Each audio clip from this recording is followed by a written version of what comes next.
Have you ever prayed but never got an answer, and wondered if God was really there? Did you feel all hope was gone, but in His time He came along and answered the prayer you thought was gone? There is no prayer too small, for God hears them all. The answer may not be just what you want, but He always knows what's right, even when we think it's wrong. Just remember, there is no prayer too small.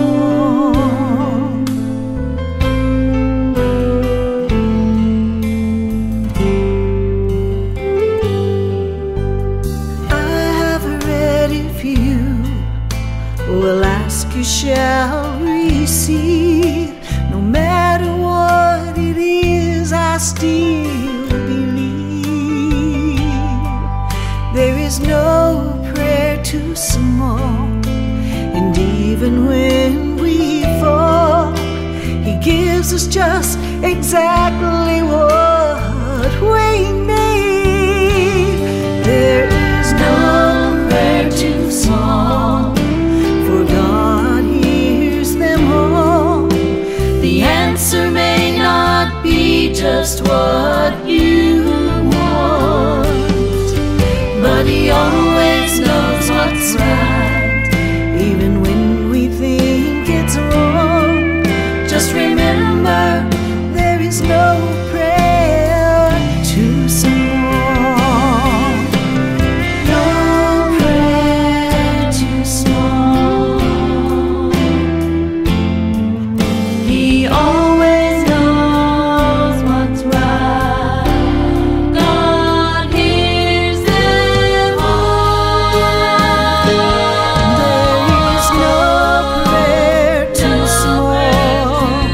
My God hears them all. The answer may not be just what you want, but He always knows what's right, even when we think it's wrong. Just remember, there is no prayer too small. No prayer too small.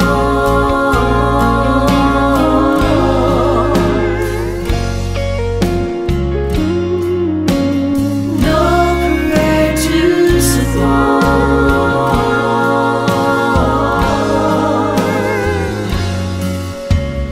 God hears them all.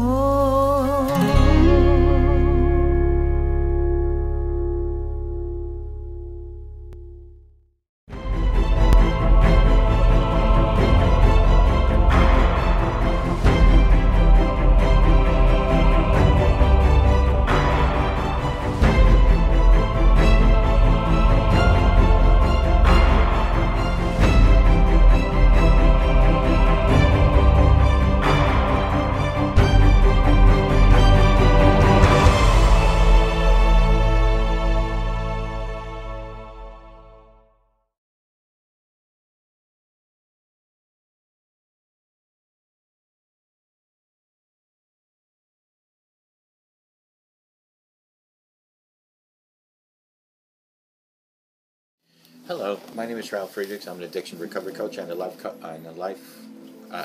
host of the Take Your Life Back Today show. As an addiction recovery coach, I want to share something with you. Let me be crystal clear to leave an everlasting impact upon you. Imagine just being alive. You're in a coffin, but you know you're not dead. You don't know how to get out of that coffin. You tried lifting the lid, but that dirt, the enormous weight of that dirt upon the lid prevents you from opening it. You then try banging on the lid to unsettle the dirt. Maybe somebody will notice and start digging their way down towards you. This is what it's like to find yourself at the lowest point of alcohol and drug addiction. You know you need help. You know you can't do it on your own, but you don't know where to turn. In reality, there are people probably standing right by your grave. You just think you're going to die. Usually, though, people don't think about death when they're habitually abusing drugs and alcohol. In order to feed an addiction, you have to be great at repressing the fear of death.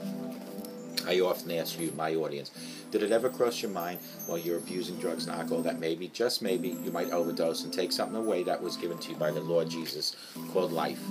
And if you're selfish enough, take your life away from the people that love you most, like your mother, your father, your brother, your sister, your husband, your wife, your children, even your grandchildren. With this, let me leave one last thought. Don't be like the person that I'm reading about on these index cards that went to their grave without getting help. Instead, pick up the phone and call me at 844-405-HELP, and I promise I'll help you take your life back. For your life is gone. Larry Geis from the Geis Academy, 30 years experience of being an addiction recovery coach and a life coach. 516-458-2741 or www.odysseyconsultant.org. Let Larry Geis help you from your addiction to your recovery, from depression to happier times, from low self-esteem to raising your self-esteem.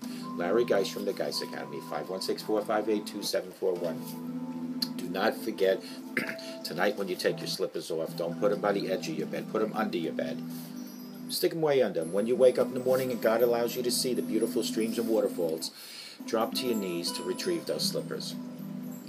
Now let's do something very special starting today. While you're on your knees, utilize a thing I call knee mail. Knee mail is your communication line between you and God. Ask God for guidance and forgiveness.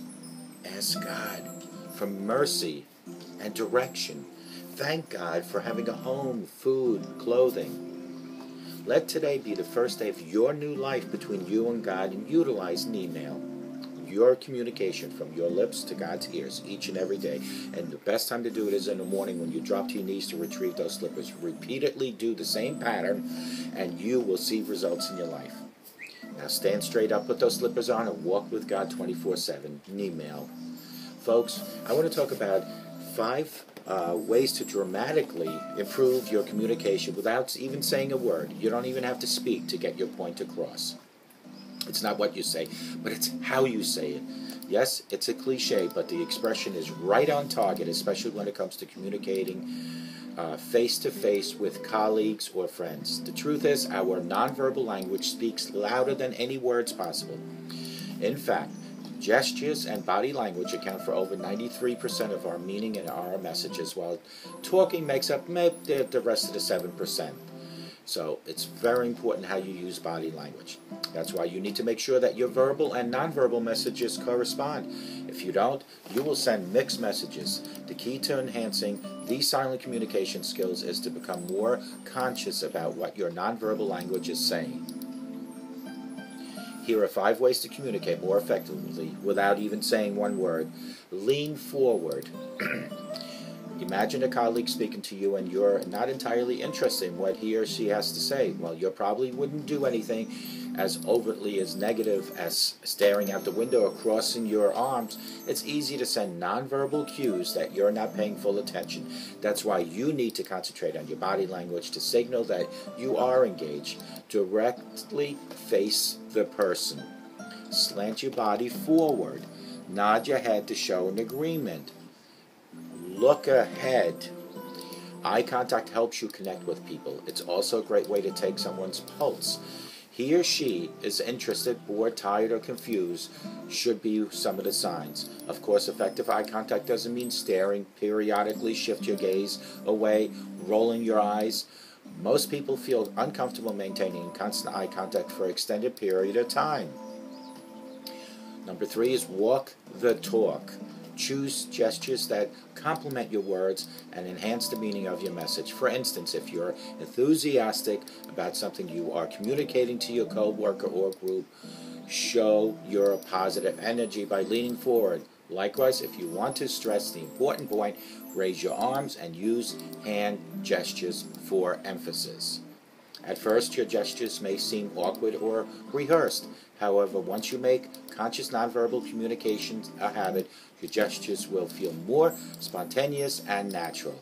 One thing to avoid: fiddling with objects, clothing, jewelry, pens, etc., or fidgeting, finger tapping, leg bouncing. These gestures distract the listener.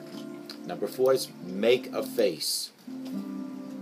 A smile raised eyebrow, yawn, sneer, all convey different types of attitudes, emotions, or even opinions.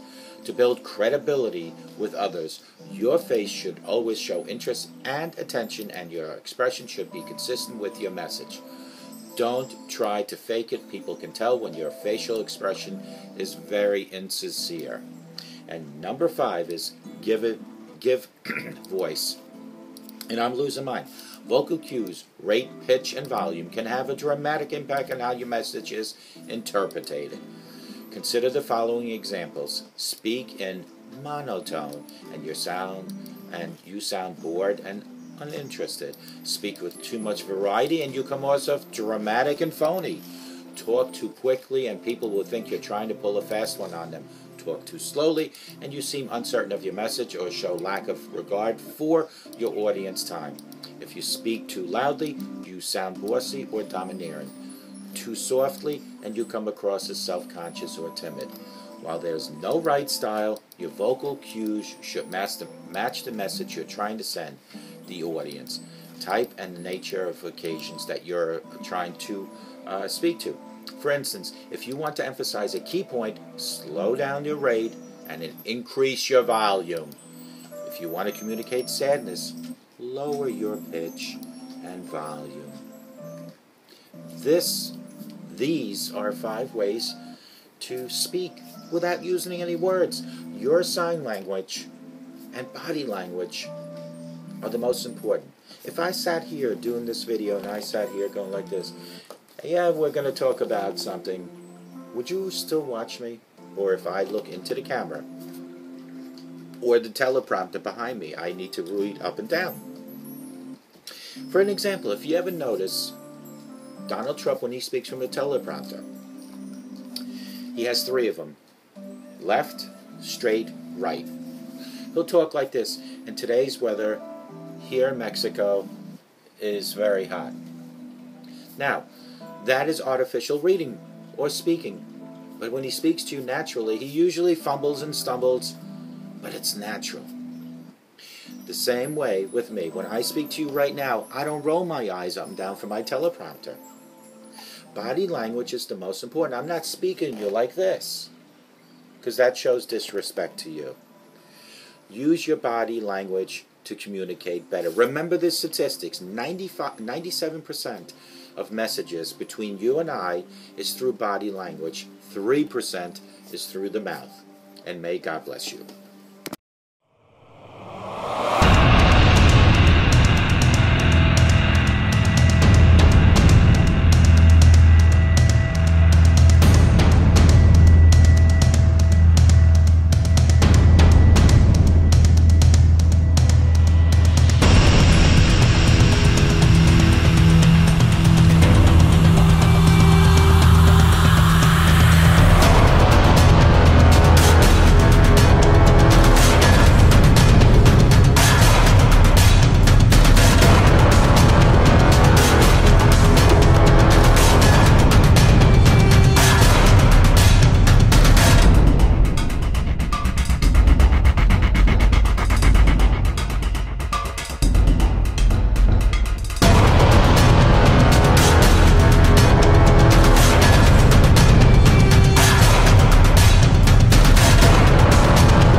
but never got an answer, and wondered if God was really there. Did you feel all hope was gone, but in His time He came along and answered the prayer you thought was gone? There is no prayer too small, for God hears them all. be just what you want, but He always knows what's right, even when we think it's wrong. Just remember, there is no prayer too small.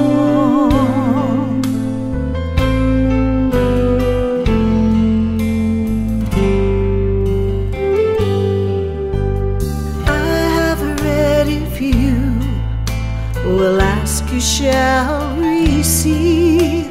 No matter what it is, I still believe. There is no prayer too small, and even when we fall, He gives us just exactly what we need. There is no prayer too small, God hears them all. The answer may not be just what you want, but He always knows what's right, even when we think it's wrong. Just remember, there is no prayer too small.